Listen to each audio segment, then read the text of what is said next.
Now, one of the people involved directly in this, he is Senator Rob Portman, Republican of Ohio. Welcome back to Bloomberg. Great to have you here, sir. Let me tell you, Bloomberg reported just a short time ago that there's consideration now at the White House and among some, at least Republican senators, of maybe splitting this up and getting an immediate extension of the unemployment benefits, some supplemental, doing that before the deadline at the end of next week, and then taking on the rest of the stimulus later. Is there truth to that rumor?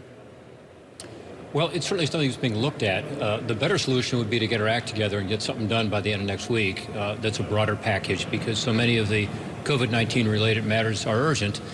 But you're right, the most urgent is the deadline of July 31st because it's at that point that the $600 supplement that the federal government is putting on top of the state unemployment insurance benefit ends.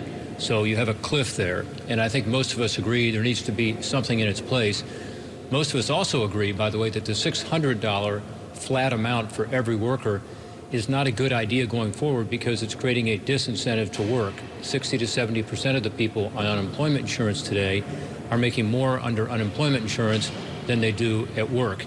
And you don't want to create that disincentive. So there are ways to do this where you're protecting people, making sure that folks who have lost their job through no fault of their own have the support they need, but not creating this disincentive to work at a time when our economy, we hope, is beginning to reopen safely. Is there a number between 0 and 600 that you think sort of makes sense, rough justice? David, I do. I think there's a number in there that makes sense, but more importantly would be to customize this for the individual. You know, in your state and mine, every state, the state comes up with a percentage of your salary, whatever your wages have been, and provides that in terms of the base benefit up to a certain cap. Well, that's not what the $600 is. It's a flat amount to everybody. So connecting it to the state benefit makes more sense. For instance, a percentage of the state benefit. Most states are between 40% and 65% of your earnings. Well, the federal government could go with that, piggyback on that, to be sure that it's customized to the individual. That would take away this current situation where you have many people, most people on unemployment insurance making more not working than they can make working. Is it too complicated for the states to work that out in time so that the money keeps flowing to people so they can keep spending it? Well, we've talked to the states a lot about that over the past several months. In fact, the reason the $600 was put in place was because the states were not capable at that time of coming up with a more customized system. Now they tell us they are capable of doing it. Some states can do it in a week. Some might take up to 2 months. So probably the best solution is to have an interim for a couple of months, not 600, but a lower number, but a number that's appropriate, and then going to this more customized system where everyone should agree that people are able to get unemployment insurance that's a percentage of their salary, but not more than what their salary or their wages are. So I think there's a way to work this out and a way to work it out on a bipartisan basis. I would think we should do it between now and the year end, and then we can adjust accordingly after year end and see where we are. So if there's some agreement that we're going to come up with something on the unemployment insurance, what are the other two big issues? And those would be direct payments, because we had the $1,200. There's thought that there needs to be another direct payment, and also state and local assistance. Is there broad agreement something needs to be done, putting aside from there how much?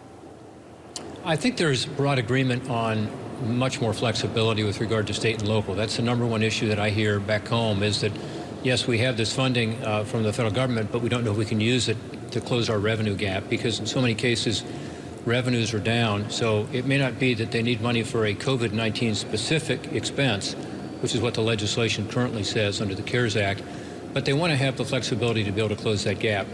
In terms of additional funding, I think it may be necessary. In some cases, not. There's some states that actually have a surplus. So we were told yesterday about South Dakota as an example from one of our members from that state, where they have gotten more than what they think they need for their own budget purposes. But many states are hurting. So I think this needs to be one that's targeted. And I think in many cases, and Ohio is one, our municipalities need some help.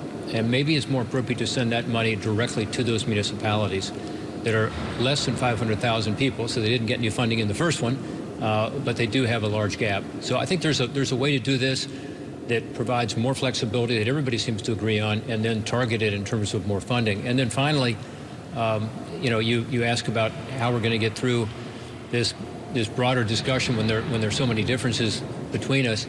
I think we've got to all kind of take a deep breath and say this is not going to be a political exercise. This is a crisis. You know, we need to respond to it. We can't play politics as usual here. And if we do that, I think we can get something done, even by the end of next week, if we put our minds to it. If not, let's do the unemployment insurance piece, and then let's come back and do the rest.